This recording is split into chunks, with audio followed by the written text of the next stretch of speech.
పవిత్రమైనటువంటి ఏకాదశి రోజున శ్రీ వెంకటేశ్వర స్వామివారి చరితామృతము, శ్రీ పద్మావతి శ్రీనివాసుని వివాహ వేడుక.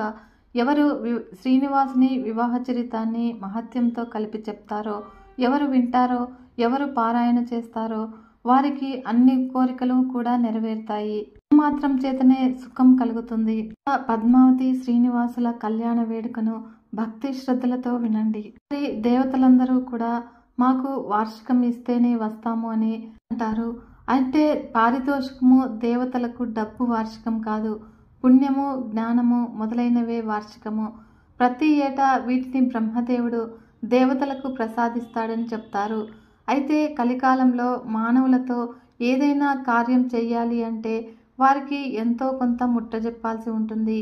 అధిక శాతం మంది ఏ పని చేస్తున్నా కూడా అయితే నాకేంటి, ఇందులో నాకు లాభం ఏమిటి అని చెప్తారు. దానికి సంకేతంగానే ఈ సన్నివేశం అన్నమాట. దేవుని ఆదేశాల మీద ముక్కోటి దేవతలు కూడా కదిలి వస్తూ ఉన్నారు. గరుడుని వార్తతో ఋషులు, కిన్నెరులు, కింపురుషులు, మునులు, ఋషులు అంతా కూడా బయలుదేరుతారు. పురాణము ఆ సన్నివేశాన్ని చాలా అద్భుతంగా వివరిస్తుంది. బ్రహ్మ పరివారం అంతా కూడా కలిసి 10 లక్షల మంది ఉంటారు. 3 యోజనాల దూరం ఉంటుంది ఆ గుంపు అంతా కూడా. వీరు ఒక్కొక్క లోకాన్ని దాటుతూ ఉన్న సమయంలో ఆయా లోకాల వారు కూడా వీరిని కలుస్తూ ఉంటారు. అలా అందరూ కూడా దివ్య తేజోమూర్తులు. అంతరిక్షంలో ఉన్నటువంటి నక్షత్రాలన్నీ కూడా ఒకచోట చేరితే ఎలా ఉంటుందో, గుంపుగా వస్తూ ఉంటే ఎలా ఉంటుందో అలా ఉంటుంది ఈ సన్నివేశము. ఈ పరివారం మధ్యలో గంధర్వులు గానం చేస్తూ ఉన్నారు. నాట్యం చేసేవారు నాట్యము చేస్తూ ఉన్నారు. అందరి ముఖాల్లో కూడా ఆనందం తాండవిస్తూ ఉంది. వీళ్ళందరి సంగతి అటుంచితే ఇక్కడ శ్రీనివాసుడికి ఆతృత పెరిగిపోతూ ఉంటుంది. ఏంటో వీళ్ళు ఇంకా రాలేదు, ఎప్పటికి వస్తారో, అసలు బయలుదేరారో లేదో అని, సమయానికి చేరుకుంటారా, ఇలా ఆయనలో అనేక ఆలోచనలు కలుగుతూ ఉన్నాయి. అయితే బయటకు లోపలికి తిరుగుతున్నారు శ్రీనివాసుడు. ఇంతలో గరుత్మంతుల వారు, ఆదిశేషుల వారు, బ్రహ్మాది దేవతల ప్రయాణ వివరాలు చెప్తూ ఉంటారు. మీరేం కంగారు పడకండి స్వామి, దేవతలు ఇప్పుడే హిమాలయాలు దాటారని, కాసేపాగి గంగ దాటారని, గోదావరి నదిని దాటి కృష్ణానదిని సమీపించారని చెబుతూ ఉంటారు. అంటే ఎప్పటికప్పుడు లైవ్ అప్డేట్స్ ఇస్తూ ఉన్నారన్నమాట. దేవతలందరితో కలిసి బ్రహ్మ తుంబుర తీర్థం చేరి అక్కడ స్నానం చేసి అక్కడి నుంచి తిరిగి బయలుదేరుతారు. ఈ విషయం తెలుసుకున్నటువంటి శ్రీనివాసుడు ఇక ఆగలేక ఎదురు వెళ్ళి బ్రహ్మదేవుని ఆలింగనం చేసుకుంటాడు. శివుడి తలపై నిమురుతూ ఉంటాడు. కొందరికి కరచాలనం చేస్తూ ఉన్నాడు, మరికొందరికి చేయి ఊపి, ఇంకొందరిని మందహాసంతో, ఇంకొందరికి కనుసైగలతో పలకరిస్తూ ఉన్నాడు. మరియు వాయుదేవుడిని ఆలింగనం చేసుకుంటాడు. ఇంద్రుడు, అగ్ని, యముడు మొదలైన దేవతలందరినీ కూడా ఆదరంతో ఆహ్వానిస్తూ ఉన్నటువంటి శ్రీనివాసుడు దృష్టి విశ్వకర్మపై పడుతుంది.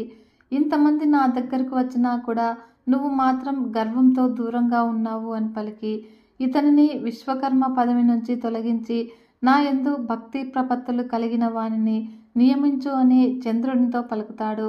అయితే అని పేరుగల ఈ విశ్వకర్మ క్షమించమని స్వామివారి పాదాలపై పడతాడు. అలా మొత్తం వెంకటాచలం అంతా కూడా అతిథులతో నిండిపోయింది. ఎక్కడ చూసినా కూడా పండుగ వాతావరణమే, కోలాహలము, సందడి. ఒకరిని ఒకరు పరిచయం చేసుకుంటూ ఉన్నారు, దీవెనలు తీసుకుంటూ ఉన్నారు, కబుర్లు చెప్పుకుంటూ ఉన్నారు. పెళ్లికల వచ్చేసింది వెంకటాచలంలో అంతా కూడా. ఇంతమంది అతిథులు రావడము ఒక ఎత్తైతే ఇంతమందికి వసతి భోజన ఏర్పాట్లు చేయడం మరొక ఎత్తు కదా. శ్రీనివాసుడు ఇంద్రునితో ఇంతమంది దేవతలు, ఋషులు, బ్రాహ్మణులు వచ్చినప్పుడు వారికి తగిన సదుపాయాలు చేయాలి కదా. అందుకనే 50 యోజనాల పొడవు, 30 యోజనాల వెడల్పు గల ఒక మనోహరమైన సభా భవనము ఏర్పాటు చేయమండి అన్నాడు. అప్పుడు విశ్వకర్మతో క్షణాల్లో అలాంటి భవనం నిర్మాణం చేయిస్తాడు ఇంద్రుడు. ఇంతమంది అతిథులతో మనం నారాయణవనం వెళితే అక్కడ విడిది ఏర్పాట్లు చేయడంలో ఆకాశరాజు గారికి కూడా ఇబ్బంది కలగవచ్చు. అక్కడ కూడా విడిది భవనాలు, సభాభవనాలు ఏర్పరచాలి. మరియు ఆకాశరాజు వద్దకు విశ్వకర్మను పంపించి మాట్లాడి తగిన విధంగా నిర్మాణం చేయించి అని ఇంద్రునితో అంటాడు శ్రీనివాసుడు. నారాయణవనం సమీపంలో ఒక మహానగర నిర్మాణం జరుగుతుంది. బాధ్యతంతా కూడా ఒక్కరే మోయడం కష్టం కనుక ఒక్కొక్కరికి ఒక్కొక్క పని అప్పజెప్పాడు శ్రీనివాసుడు. ఋషులకు మునులకు సదుపాయాలు కల్పించడము, శివుడికి మర్యాదలు, పిలుపులు, బాధ్యత, షణ్ముఖుడికి వార్పు, అగ్నిహోత్రునికి నీటి సదుపాయము, వరుణుడికి ఆకులు రోణెలు తయారీ, నవగ్రహాలకు పాత్రల శుద్ధి, వసువులకు పౌరోహిత్యము వశిష్ఠునికి, బ్రాహ్మణులకు దానాలిచ్చు బాధ్యత కుబేరునికి మరియు వెలుగులోనికి చంద్రునికి అప్పజెప్పారు. బయటకు ఇంతమంది దేవతలు పెళ్లి పనుల్లో మునిగిపోయినట్లు కనిపించినా కూడా అంతా కూడా ఒకటే తత్వము. వీళ్ళంతా కూడా పరబ్రహ్మం యొక్క ప్రతిరూపాలే. ఒకే భగవంతుడు అనేక రూపాల్లో అనేక కార్యాలు చేస్తూ ఉన్నటువంటి వచ్చిన అతిథులందరికీ కూడా స్వాగతం పలికిన స్వామివారు ఒక్కసారిగా డీలా పడిపోతాడు. ఎందుకో ఎవరికి తెలియదు. అయితే కారణం అడిగిన బ్రహ్మతో ఎంతమంది వస్తే ఏంటి, నా మహాలక్ష్మి రానంత వరకు ఎవరూ రానట్లే అని అంటాడు శ్రీనివాసుడు. అయితే ఇంకా శ్రీనివాసుడు ఆమెను ఎవరు పిలుస్తారు, పిలిస్తే వస్తుందా అంటారేమో, సూర్యుడిని పంపుదాము, సూర్యుడంటే ఆమెకు చాలా అభిమానము, ప్రీతి అని నాకు తెలుసు అని అంటాడు. ఈ విషయం విన్న సూర్యుడు భయంతో వణికిపోతాడు. పెద్దల వ్యవహారము, అందున భార్యాభర్తల మధ్య తగాదా, ఏమంటే ఏమవుతుందో, అసలేం జరుగుతుందో అని తన భయాన్ని వ్యక్తం చేస్తాడు. తన మాట విని విష్ణుమూర్తితో ప్రణయ కలహం ఆడినటువంటి లక్ష్మీదేవి తిరిగి వస్తుందన్న నమ్మకము సూర్యునికి మాత్రం ఏమాత్రం లేదు. సూర్యుడి మాట విన్న శ్రీనివాసుడు నువ్వు వెళ్ళి పిలిస్తే తప్పక వస్తుంది అని అంటాడు. వెళ్ళడం తప్పదు అనుకున్నటువంటి సూర్యుడు ఏం చెప్పాలని నసుకుతాడు. శ్రీనివాసుడు అంటాడు, నాకు అనారోగ్యం చేసింది అని చెప్పు. ఒక చేయి బ్రహ్మ పైన మరొక చేయి శివుని పైన వేసి ఎంతో కష్టపడితే కానీ నడవలేని పరిస్థితుల్లో ఉన్నానని చెప్పు అని అంటాడు శ్రీనివాసుడు.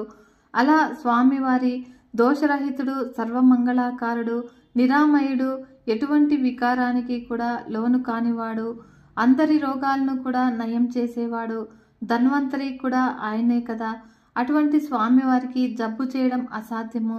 లక్ష్మీదేవికి ఈ విషయం తెలుసు కనుక సూర్యుడికి కూడా ఈ అనుమానం వచ్చి ఆమె నమ్ముతుందా అని అంటాడు. శ్రీనివాసుడు నా మాయతో ఆమె కూడా పవిత్రాలవుతుంది కనుక నువ్వు వెళ్ళిరా అని అంటాడు శ్రీనివాసుడు. శ్రీనివాసుని మాట విన్నటువంటి సూర్య భగవానుడు లక్ష్మీదేవిని తీసుకురావడానికి కరివీరపురము అంటే కొల్హాపురం వెళతాడు. మొదట ప్రణయ కలహము గుర్తొచ్చి రానున్న తర్వాత కూడా స్వామివారికి అనారోగ్యం చేసింది అనేసరికి పరుగున బయలుదేరుతుంది లక్ష్మీదేవి. ఆమెకు నిజం తెలియదా అంటే ఆమె సర్వజ్ఞురాలు, అంతటా వ్యాపించి ఉన్న శక్తి తత్వము, పైగా విష్ణుమూర్తి హృదయంలోనే ఉంటుంది. నిజానికి వారిద్దరికీ కూడా భేదం కూడా లేదు అనే చెప్పాలి. విష్ణుమూర్తి లక్ష్మీదేవి రెండుగా కనిపిస్తూ ఉన్నటువంటి ఒకే శక్తి స్వరూపము. కానీ కలియుగంలో భక్తజనాన్ని అనుగ్రహించడం కోసము తాము ఆడుతున్నటువంటి లీలా నాటకాన్ని రక్తి కట్టించడం ఏమీ తెలియనట్లు అబద్ధము నమ్మినట్లు కూడా నటిస్తుంది. అమ్మ మొత్తానికి లక్ష్మీదేవి కూడా వెంకటాచలం చేరుకుంది. దాంతో పెళ్లి పెత్తనమంతా కూడా లక్ష్మీదేవిది, వకులాదేవిది అయ్యింది. పెళ్లి పనులు చకచకా చేయడం మొదలుపెట్టింది. శ్రీవారి మంగళ స్నానానికి ఏర్పాట్లు చేసింది. చక్కగా ముత్తైదువులంతా కలిసి లక్ష్మీదేవి ఆధ్వర్యంలో శ్రీనివాసుడి ఒంటికి నూనె పట్టించి నలుగు పెట్టి హారతిచ్చారు. తర్వాత అభ్యంగన స్నానం చేయించి మళ్ళీ హారతులిచ్చారు. మరీ చల్లనీటిని పోస్తే జలుబు చేస్తుందేమో అని భయంతో గోరువెచ్చటి నీరు మాత్రమే పోయండమ్మా మా ఆయనకు అంటూ లక్ష్మీదేవి తన స్వామి పట్ల విశేష శ్రద్ధ తీసుకుంది. అసలే జగన్మోహనాకారుడు పెళ్లి కలతో మరింత మెరిసిపోతూ ఉన్నాడు. దానికి తోడు ఈ క్రతువుతో శ్రీనివాసుడు ఎంత అందంగా సమ్మోహనంగా కనిపిస్తున్నాడో మాటల్లో చెప్పలేము. కనుక అందరి కళ్ళు కూడా ఆయన మీదే. వైభవంగా మంగళ స్నాన ఘట్టము ముగిసింది. తర్వాతి కార్యక్రమము పుణ్యావహర్చనము, అటు తర్వాత కులదేవత స్థాపనము, కులదేవతను పూజించడము. దేవత సార్వభౌముడైనటువంటి స్వామి వారికి కులదేవత ఎవరుంటారు? ఇదే పెద్ద సందేహము. దానికి సమాధానం స్వామియే చెప్తారు.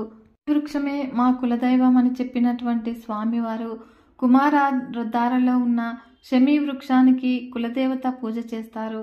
మరి ప్రతిష్ఠ ఎక్కడ చెయ్యాలి అని అడగగా వరాహ స్వామి వారి నివాస ప్రాంగణంలో చేద్దాము అని అంటారు. అప్పుడు స్వామికి తాను మర్చిపోయినటువంటి ముఖ్యమైన విషయం ఒకటి గుర్తుకు వస్తుంది. అంతా చేశాము, అంతా పిలిచాము, కానీ వరాహ స్వామి వారికి ఆహ్వాన పత్రిక ఇవ్వడం మర్చాము. పత్రిక సంగతి తర్వాత కనీసము కబురు కూడా చేయలేదు అన్న సంగతి శ్రీనివాసుడికి గుర్తుకు వస్తుంది. అప్పుడు స్వయంగా తానే వెళ్ళి వరాహ స్వామివారిని ఆహ్వానిస్తాడు. అప్పుడు వరాహ స్వామివారు మాత్రము తాను పని ఒత్తిడి వల్ల పెళ్లికి హాజరు కానేలని, తన పంటలపై రాక్షసుల దాడి చేయడానికి ప్రయత్నిస్తూ ఉన్నారని, కనుక పంటలను కాపాడడం కోసము ఇక్కడే ఉండవలసిన అవసరం ఉంది అని వరాహ స్వామివారు అంటారు. అలాగే తాను ముసలివాడినయ్యానని, ఓపిక లేదని చెప్పి తన తరపున వకులమాత వస్తుంది అని చెప్పారు. మీరందరూ కూడా వెళ్ళి శుభకార్యము నిర్విఘ్నంగా పూర్తి చేసుకుని రండి. నా ఆశీర్వాదము మీ వెంట ఎప్పుడూ కూడా ఉంటుంది అని అంటారు. ఆ తర్వాత కులదేవత స్థాపన, పూజ కూడా ముగిస్తాయి. అందరము కూడా పెళ్లికి బయలుదేరదాం అంటాడు స్వామివారు. ఇంతలో బ్రహ్మదేవుడు కలగజేసుకుని ఆక్షేపిస్తాడు. కులదేవతను ఆహ్వానించి పూజించిన తర్వాత అన్న సంతర్పణ చేయకుండా ఎలా వెళతాము? బంధువులు, ఋషులు, బ్రాహ్మణులు, పిల్లలు చాలా ఆకలితో ఉన్నారు కనుక ప్రయాణము చేసి అలసిపోయారు. అందరికీ కూడా కడుపు నిండా తృప్తిగా భోజనాలు పెట్టాక అప్పుడు బయలుదేరితే బాగుంటుంది అని అంటారు. సమంజసమే, కానీ ఇంతమందికి విందు ఏర్పాట్లు చేయడానికి నా దగ్గర డబ్బేది అని అంటాడు శ్రీనివాసుడు. అప్పుడు డబ్బు లేదని చెప్పి 10 మంది ముందు పరువు పోగొట్టుకుంటామా? డబ్బు లేకపోతే అప్పో సప్పో చేసైనా కూడా శుభకార్యం జరిపించాలి అని అంటాడు శివుడు. తనకు అప్పు ఎవరిస్తారు అన్నది శ్రీనివాసుడు సందేహము. అంతలో అలకాపురి అధిపతి అయినటువంటి కుబేర్ని పిలిపించండి అని అంటారు బ్రహ్మ. వారంతా కూడా కలిసి కుబేర్ని పిలిపిస్తారు. కుబేరుడు కొంత ఆలస్యంగా రావడంతో శ్రీనివాసుడు మందలిస్తాడు. అందరి ముందు అప్పు తీసుకుంటే ఏం బాగుంటుంది అని శ్రీనివాసుడు, కుబేరుడు, బ్రహ్మ, శివుడు కలిసి తిరుమల పుష్కరిణికి పడమర దిక్కున గల అశ్వత్థ వృక్షము అంటే రావి చెట్టు వద్దకు వెళ్తారు. అక్కడికి వెళ్ళాక నాకు కొంచెం డబ్బు కావాలి అని అడుగుతారు. స్వామి, మీరిలా నన్ను అడగటం ఏమిటి? ఇదంతా కూడా మీ ఐశ్వర్యమే. మీ తరపునే నేను ఈ ధనాన్ని సంరక్షిస్తూ ఉన్నాను కనుక మీకు ఎంత కావాలంటే అంత తీసుకోండి అని అంటాడు కుబేరుడు. యుగధర్మాన్ని అనుసరించి ఇవ్వమంటాడు శ్రీనివాసుడు. అప్పుడు కలియుగంలో అప్పుకు పత్రం రాసి చక్రవడ్డీ కట్టాలని ఇదే కలియుగంలో కనిపిస్తుంది అని, కనుక ఆ ప్రకారమే పత్రం రాయమని చెప్తాడు కుబేరుడు. అప్పు ఇస్తాను సరే, నీవు తిరిగి ఇస్తాను అన్న నమ్మకం ఏంటి? ఇది కలియుగము.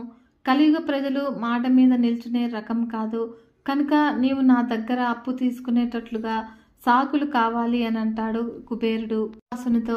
అయితే పక్కనే ఉన్నటువంటి బ్రహ్మ సాక్షి సంతకం పెడతాను అని అంటాడు. బ్రహ్మ విష్ణుమూర్తి కుమారుడు కనుక పక్షపాతంతో వ్యవహరించే అవకాశం ఉన్నది.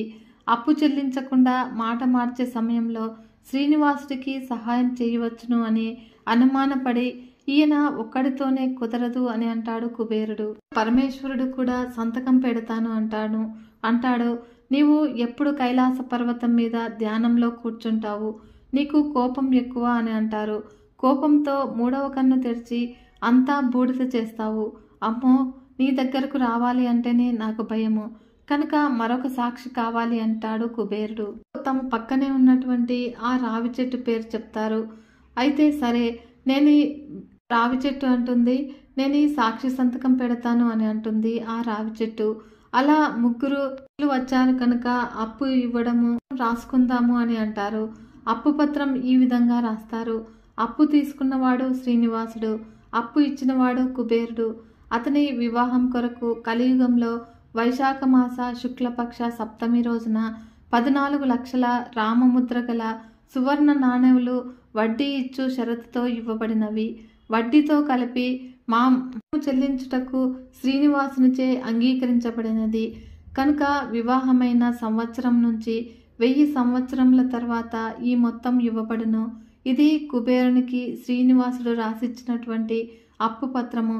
దీనికి మొదటి సాక్షి చతుర్ముఖుడు, రెండవ సాక్షి రుద్రుడు అంటే పరమేశ్వరుడు, మరియు మూడవ సాక్షి అశ్వత్థరాజము. అప్పు ఎలా తీరుస్తాడో కూడా శ్రీనివాసుడు పత్రంలో చెప్తాడు. భవిష్యత్తులో నా భక్తులు మంచిదో ఇష్టతో చాలా కానుకలు నా హుండీలో వేస్తారు. డబ్బుతో నీ అప్పు తీరుస్తాను అని అంటాడు. అందరికీ అన్నీ ప్రసాదించగలవాడు, కుబేరునికి ధనాధిపత్యం ఇచ్చినవాడు. కుబేరుడి దగ్గర అప్పు అడగడము ఒక దివ్యలీల.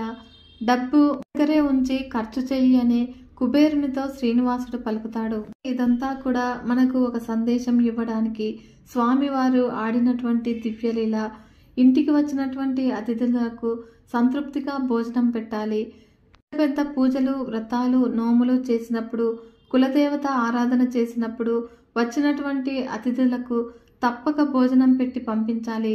తీసుకున్న అప్పు అనేకం కనిపిస్తాయి. కుబేరుడు కూడా ఇదంతా నీదే స్వామి, ఇదంతా నీవు ప్రసాదించిందే అంటాడు. కనుక ఎవరి దగ్గర ఏ ఐశ్వర్యం ఉన్నా అది డబ్బు, ఉద్యోగము, వ్యాపారము, ఆరోగ్యము, తెలివితేటలు, కళలు ఇలా ఏవైనా కావచ్చు.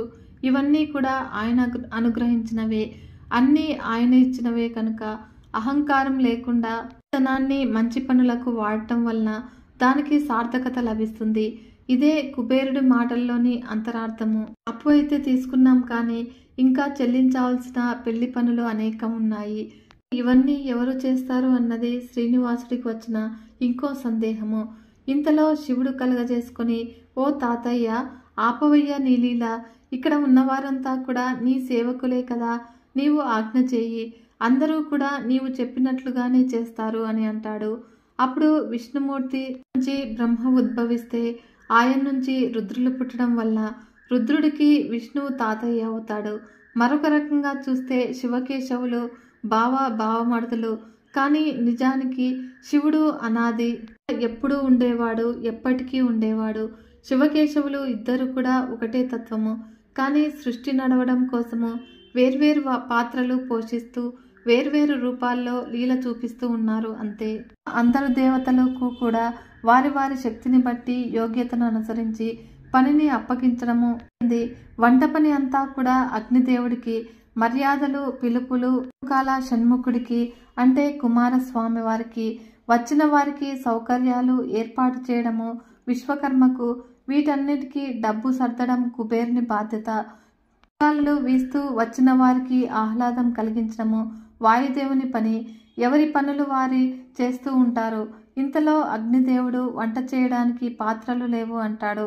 నిజమే, మీ ఇంట్లో శుభకార్యానికి అయితే అన్నీ ఉంటాయి, నా పెళ్లికి మాత్రము ఏమీ ఉండవు. అయినా పాత్రలెందుకు, వెంకటాచలం మీదనున్నటువంటి తీర్థాలలో వంట వండండి అని అంటాడు శ్రీనివాసుడు. నిజమే, జనాన్ని బట్టి పాత్రలు వాడతాము. 100ల్లో వస్తే పెద్ద పెద్ద పాత్రలు వాడవలసి వస్తుంది. కానీ ఈయన పెళ్లికి సమస్త బ్రహ్మాండమంతా కూడా దిగి వస్తుంది. కొన్ని కోట్ల మంది వస్తారు. అంతమందికి వంట వండడానికి పాత్రలు ఏం సరిపోతాయి? పైగా సృష్టిలో ఉన్నటువంటి సమస్త పుణ్యతీర్థాలు తిరుమలలో కొలువై ఉన్నాయి. తీర్థంలో ఒక్కో సరోవరంలో ఒక్కొక్క వంట వండుతారు. స్వామివారి పుష్కరిణిలో అన్నము, పాపనాశనంలో ఆకాశగంగలో వేసి చేసిన పరమాన్నము, కూరలకు నెయ్యి కాచటానికి దేవతార్థము, తుంబుర తీర్థంలో పులిహోర, కుమార తీర్థంలో వివిధ రకాలైనటువంటి భక్ష్యాలు, బూరెలు, పూర్ణాలు, బొబ్బట్లు వంటివి, పాండు తీర్థంలో పులుసు, ఇతర తీర్థాల్లో లేహ్యాలు మొదలైనవి తయారు చేయమని స్వయంగా శ్రీనివాసుడే అగ్నిదేవుడిని ఆజ్ఞాపిస్తాడు. దేవతలందరూ కూడా చక్కగా ఆట పాటలతో, కబుర్లతో, భజనలతో, భక్తి పారవశ్యతతో, తమ ఇచ్ఛాశక్తి చేత పంచభక్ష పరమాన్నాలతో భోజనం సిద్ధమైంది. వంటకాలు గుమగుమలాడుతూ బ్రహ్మాండమంతా కూడా వ్యాపిస్తూ ఉన్నాయి. ఎప్పుడు రుచి చూడాలో అన్న కోరిక పెంచే విధంగా ఉన్నాయి. ఆ విధంగా అంతా కూడా సిద్ధమైన తర్వాత నివేదనకు ఏర్పాట్లు చేస్తాడు బ్రహ్మదేవుడు. నైవేద్యం పెట్టిన తర్వాతే అతిథులందరికీ కూడా వడ్డన. నువ్వే భగవంతుడివి, యజ్ఞభోక్తవి కనుక ముందు నువ్వు భోజనం చెయ్యి అని శ్రీనివాసుడితో బ్రహ్మదేవుడు అంటాడు. అయితే శ్రీనివాసుడు అంటాడు, నా ఇంట్లో శుభకార్యానికి వచ్చినటువంటి అతిథులకు భోజనం పెట్టకుండా నేను భోజనం చేయడం తగదు, అది సంప్రదాయం కాదు కూడా అంటాడు స్వామివారు. కనుక మన ఇంట్లో శుభకార్యం జరిగినప్పుడు అందరూ కూడా భోజనం చేశాక మనం భోజనం చేయడం విధి. మనకు అది ఎప్పుడు గుర్తు ఉండడం కోసము స్వామివారు పలికిన మాటలివి. మరి నివేదన చెయ్యని పదార్థాలను అతిథులెవ్వరూ కూడా ముట్టుకోరు. మరి నివేదన ఎవరికి చేయాలి అని అంటాడు బ్రహ్మదేవుడు. శ్రీనివాసుడు అంటాడు, నేను ఇంకో రూపంలో ఇదే కొండ అంటే శేషాచలం మీద అహోబిలంలో నరసింహునిగా వెలిసి ఉన్నాను. ఆ అహోబిల నారసింహ స్వామి వారికి నివేదన చేసి అందరికీ నైవేద్యం వడ్డించండి అని అంటాడు శ్రీనివాసుడు. కనుక సాక్షాత్తు బ్రహ్మదేవుడు అహోబిల నారసింహ స్వామి వారికి నివేదన చేస్తారు. తిరుమల కొండ శేషాచలము పర్వతం మీద ఉంటుంది. శేషాచలం అంటే సాక్షాత్తు ఆదిశేషుడు. వీటిని ఆకాశం నుంచి చూసిన పాము ఆకారంలో ఈ కొండలు దట్టమైన అడవులతో కప్పి ఉంటుతాయి. శేషాచలం కొండలు చిత్తూరు జిల్లా నుంచి కర్నూలు జిల్లా వరకు వ్యాపించి ఉన్నాయి. ఆదిశేషుడి తలపై శ్రీనివాసుడి, నడుము భాగాన అహోబిల నారసింహుడు, తోక భాగాన శ్రీశైలంలో మల్లికార్జునుడు, భ్రమరాంబ సమేతంగా వెలిసి ఉన్నారు. మరియు కర్నూలు జిల్లా నంద్యాలకు దగ్గరలో ఉన్నటువంటి అహోబిల క్షేత్రంలోనే హిరణ్యకశిపుడిని నరసింహస్వామి వారు సంహరించారట. ఆ సమయంలో మహాగ్రంగా ఉన్నారు స్వామివారు. ఆయన బలం చూసినటువంటి దేవతలు అహోబలం అహోబలం అంటూ ఆయన శక్తిని కీర్తించారు. అదే అహోబల క్షేత్రంగా విరాజిల్లుతూ ఉంటుంది. అక్కడే నరసింహస్వామి వారు వెలిచాడు. కాలక్రమంలో అది అహోబిలంగా మారింది.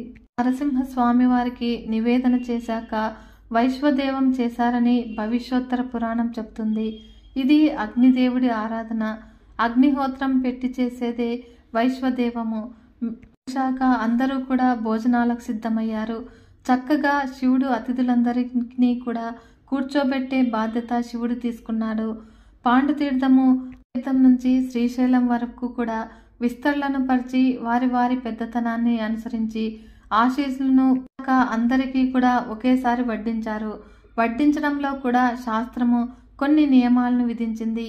ఆకులో ఏది ఎక్కడ వడ్డించాలి, ఎలా వడ్డించాలి అన్నది చెప్పింది. ఇవన్నీ కూడా ఎంతో శాస్త్రీయమైనవి.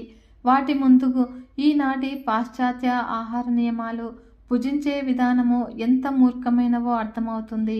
కనుక భవిష్యోత్తర పురాణం కూడా ఎలా వడ్డించాలి, గృహస్థు మర్యాదలు ఏ విధంగా చేయాలి అన్న విషయాన్ని విపులంగా వివరిస్తుంది. అనుసరించి వెంకటాచలంలో కూడా వడ్డన జరిగింది. ముందు విస్తళ్లపై నీరు చల్లి పాత్ర శుద్ధికి కొంత నెయ్యి వడ్డించి సంస్కారపూర్వకంగా ఉప్పు, శాస్త్రం ప్రకారము ఇతర పదార్థాలు వడ్డించారు. వడ్డన పూర్తి అయ్యాక అగ్నిదేవుడు వడ్డన పూర్తి అయ్యింది అన్న విషయము శ్రీనివాసుడికి చెప్పగా అందరూ కలిసి ముక్తకంఠంతో విష్ణువును స్మరించారు.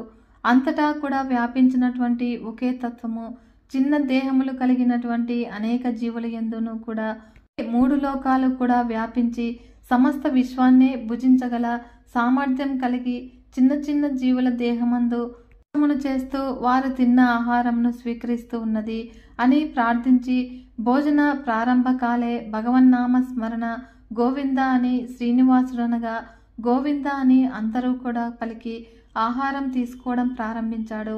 భోజన ప్రారంభానికి ముందు శ్రీనివాసుడు ఒక పాత్ర నిండుగా నీరు తీసుకొని అతిథులందరికీ కూడా నమస్కరించి, మీ వంటి జ్ఞానపూర్ణులైన వారికి ఈ కొద్దిపాటి అన్నము నీరుచే ఏమాత్రము కూడా తృప్తి కలగదు. అయినా కూడా తపోధనులారా, మీరు కరుణ కలిగిన వారు కనుక నీ పెట్టినటువంటి ఈ కాస్త ఆహారంను అధికంగా ఎన్నో రకాలుగా భావించి నన్ను కృతార్థుణ్ణి చెయ్యండి అని అన్నాడు. మరియు చివరగా సర్వం శ్రీకృష్ణార్పణమస్తు అంటూ ముగించారు. నువ్వు పెట్టిన అన్నము ముక్తిని సాధించే అమృతము అని చెప్పి అతిథులందరూ కూడా భుజిస్తారు. భోజన మధ్యకాలంలోనూ ఆఖరున గోవిందనామం మళ్ళీ చెప్తారు. మనం తినే ఆహారంలో 6వ వంతు మనముగా మారుతుంది. తినే ఆహార సమయంలో ఏం చూస్తామో, ఏమి ఆలోచిస్తామో, ఏది మాట్లాడతామో అది మన మనసులో తీవ్ర ప్రభావం చూపుతుంది.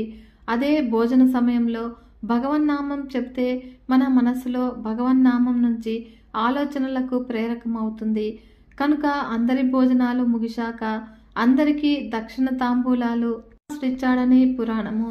అది కూడా వారి వారి పాండిత్యాన్ని, యోగ్యతను అనుసరించే శ్రేష్ఠులైనటువంటి ద్విజులకు ఒక టెంక అంటే నాణెము, వేదాంతులకు అందులో సగము, బ్రహ్మచారులకు వేదాంతుల దక్షిణలో సగము. ఇలా స్వామివారు అందరి భోజనాలు ముగిశాక శ్రీనివాసుడు, లక్ష్మీదేవి, శివుడు, బ్రహ్మ, లోకపాలకులు, గరుత్మంతుడు, ఆదిశేషుడు కలిసి భోజనం చేశారు. వీరి భోజనాలు ముగిసేసరికి సూర్యాస్తమయం అయిందని మన పురాణంలో కనిపిస్తుంది. అందరి భోజనాలు పూర్తయ్యాక ఆ రాత్రికి అక్కడే గడిపేసి తెల్లవారుజామునే మంగళ వాయిద్యాల నడుమ మగపెళ్లి వారి బృందము ఆకాశరాజు ఇంటికి నారాయణవనం బయలుదేరింది. వాయిద్యాలు, కబురులు, సంబరాల నడుమ సరదాగా నడిచిపోతూ ఉన్న బృందము పద్మ సరోవరం చేరుకుంది. ఇక్కడే శ్రీ చారుల వారి ఆశ్రమం ఉంది. అయితే పద్మ సరోవరం సమీపిస్తున్న సమయంలో శుకుడు శ్రీనివాసును చేరి తన ఆశ్రమానికి విచ్చేసి ఆతిథ్యం స్వీకరించవలసిందిగా కోరతాడు. శ్రీనివాసుడు అంటాడు, కోట్లాది మందితో ఉన్నాను, నేను ఒక్కడినే రాలేను, కనుక ఇంతమందిని తీసుకొస్తే నీకు ఇబ్బంది, కాబట్టి అందరము ఆకాశరాజు ఆతిథ్యము స్వీకరించాలి అనుకుంటున్నాము అని అంటాడు శ్రీనివాసుడు. నువ్వు ఒక్కడివి తింటే చాలు, అందరూ తిన్నట్లే అని శుకుడు శ్రీనివాసుని బ్రతిమలాడుతాడు. వకుళమాత, నాన్న, నీ పెళ్లికి శుకబ్రహ్మ చాలా సహాయం చేశాడు, కనుక ఆయన చేసినటువంటి సహాయానికి గుర్తుగా ఆయన ఆతిథ్యం అంగీకరించి భోజనం చెయ్యి అని అంటుంది వకుళమాత. అమ్మ మాట కాదనలేని స్వామివారు సరేనంటాడు. శ్రీనివాసుడు శుకుడు కుటీరంలోనికి ప్రవేశిస్తాడు. చింతతొక్కుల పచ్చడి, పులుసులతో స్వయంగా శుకుడే శ్రీనివాసుడికి భోజనం వడ్డించడని భవిష్యోత్తర పురాణం చెబుతున్నది.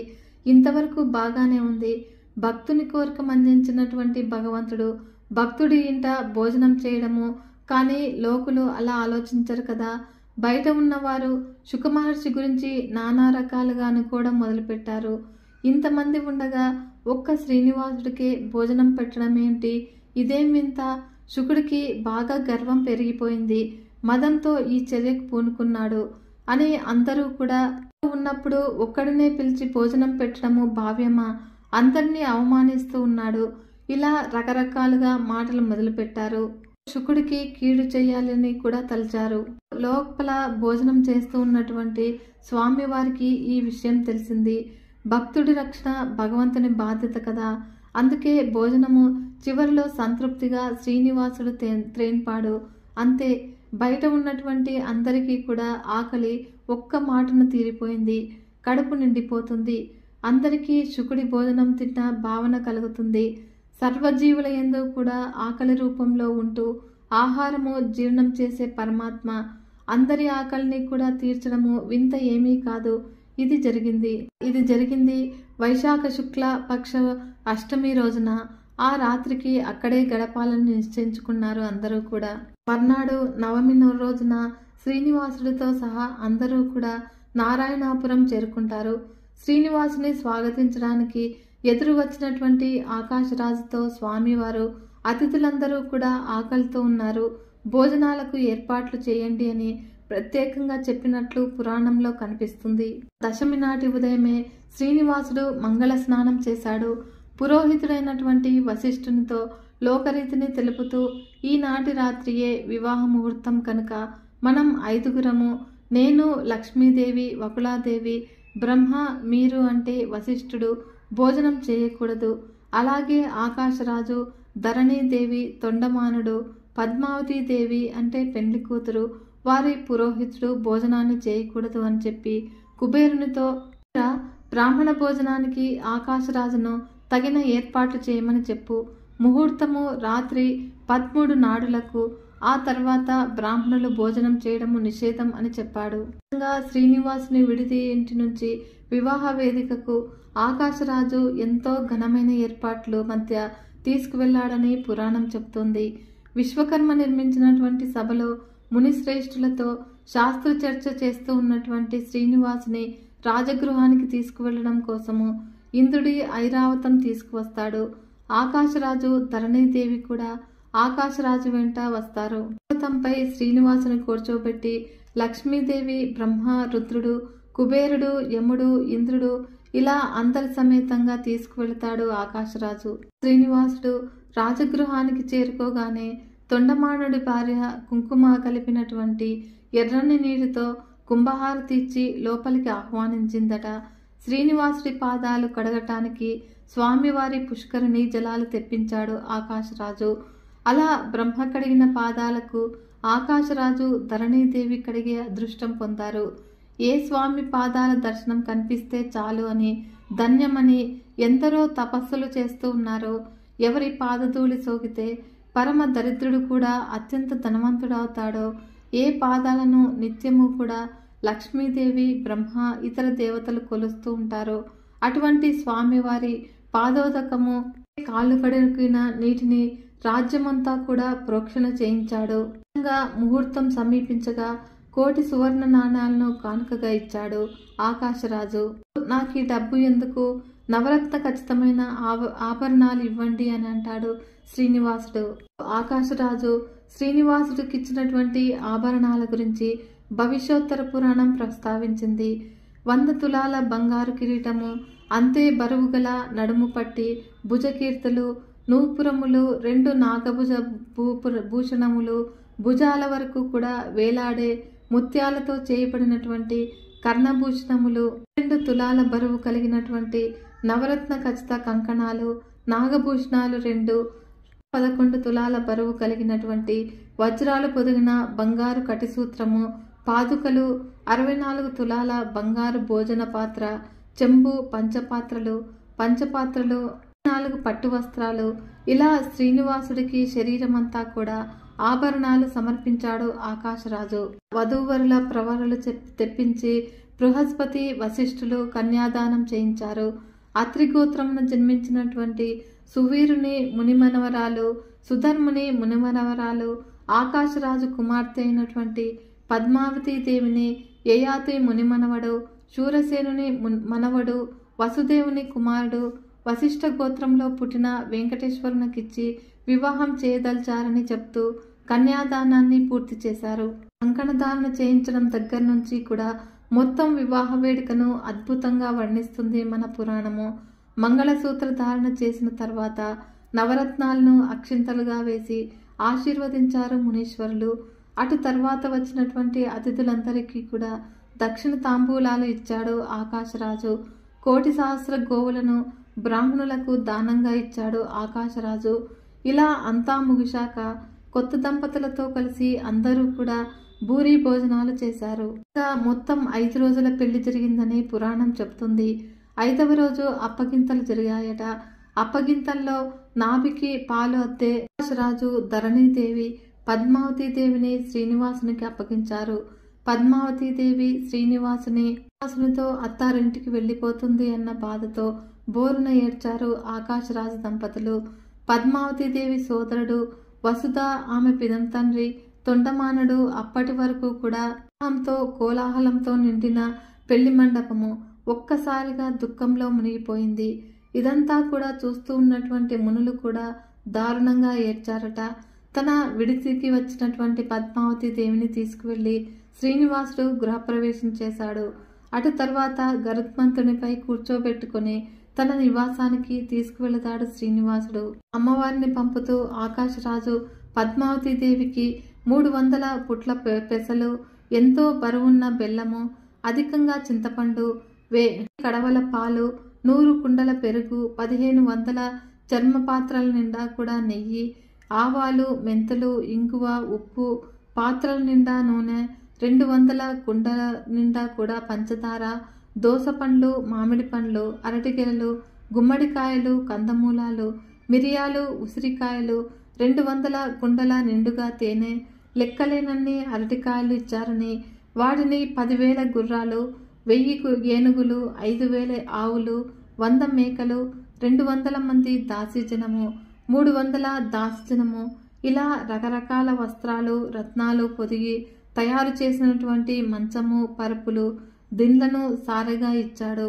శ్రీనివాసుడు ఆకాశరాజు భక్తికి మెచ్చి సాయుధ్య మోక్షాన్ని ఇచ్చాడని పురాణం చెబుతుంది. స్వామివారి వివాహం జరిగినటువంటి నారాయణపురం తిరుపతికి 50 కిలోమీటర్ల దూరంలో ఉంది. అక్కడ వెంకటేశ్వర స్వామివారి ఆలయం ఉంది. పద్మావతి దేవి కళ్యాణానికి వడ్లు విసిరిన పెద్ద తిరగలి కూడా ఇక్కడ మనం ఈ రోజుకి కూడా చూడవచ్చును. వివాహం జరిగిన తర్వాత 6 నెలల వరకు కొండ ఎక్కనని దీక్ష తీసుకున్నానని, అందువల్ల అగస్త్యుని ఆశ్రమంలో 6 నెలలు ఉండటానికి నిశ్చయించుకున్నానని చెప్పినటువంటి శ్రీనివాసుడు తన పెళ్లికి హాజరైనటువంటి పెద్దలకు, ఋషి మునులకు వస్త్రాలు, కానుకలు వారి వారి యోగ్యతను అనుసరించి ఇచ్చి పంపుతాడు. ఇది జరిగాక మహాలక్ష్మీదేవి కరవీరపురము అంటే కొల్లాపురము వెళ్ళిపోయిందట. ఈ అగస్త్యాశ్రమము తొండవాడ మంగాపురానికి దగ్గరలో ఉంటుందని భావిస్తూ ఉన్నారు. ఇక్కడే అగస్త్యుడు ప్రతిష్ఠించి పూజించినటువంటి శివలింగము మనం ఇప్పటికీ కూడా దర్శించవచ్చు. స్వామివారు నివసించినటువంటి చోటే శ్రీనివాస మంగాపురంలో ఆలయం ఉంది. ఇక్కడ ఉన్నటువంటి స్వామివారు కళ్యాణ వెంకటేశ్వరుడు. ఈయన్ను దర్శించి ఇక్కడ పద్మావతి దేవి శ్రీనివాసుల వివాహం జరిపిస్తే తొందరగా వివాహం అవుతుందట. శ్రీనివాసుని కళ్యాణ కథను జనక మహారాజుకు శతానందుడు చెప్పాడని, శౌనకాది మహామునులకు సూత మహాముని చెప్పాడు. శ్రీ వెంకటేశ్వర కళ్యాణ గాథకు ఫలస్థుతి కూడా చెప్తూ, పురాణము కోటి కన్యాదానాలు చేయటం వల్ల ఎంత ఫలితం వస్తుందో, భూమి మొత్తాన్ని దానం చేయటం వలన ఎంత ఫలం లభిస్తుందో ఈ కథ చదివినా విన్నా కూడా అంతే ఫలం కలుగుతుంది. ఎవరు శ్రీనివాసుని కళ్యాణం చేయిస్తారో వారి ఇంట్లో కూడా త్వరలోనే అటువంటి ఉత్సవం జరుగుతుంది. నీకోసము మహత్యాన్ని చెబుతాను అని ఎవరు శ్రీనివాసుని వివాహ చరితాన్ని మహత్యంతో కలిపి చెప్తారో, ఎవరు వింటారో, ఎవరు పారాయణ చేస్తారో వారికి ఉన్నటువంటి అన్ని కోరికలు కూడా నెరవేరుతాయి. విన్న మాత్రం చేతనే సుఖం కలుగుతుంది. ఇది ఎప్పుడూ కూడా మంగళప్రదము అని శతానందుడు జనక మహారాజుతో చెప్పాడు కదా ఫ్రెండ్స్. ఆ పద్మావతి శ్రీనివాస స్వాముల వారి అసలు మనందరిపైన ఉండాలని మనస్ఫూర్తిగా కోరుకుంటున్నాను. ఈ వీడియో కనుక మీకు నచ్చినట్లయితే ఒక చిన్న లైక్ చేసి మన ఛానల్ని ఇంతవరకు సబ్స్క్రైబ్ చేసుకోకుంటే సబ్స్క్రైబ్ చేసుకుని సపోర్ట్ ఇవ్వండి ఫ్రెండ్స్. మరొక మంచి వీడియోతో మీ ముందుకు వస్తాను. అంతవరకు సెలవు. నమస్కారం.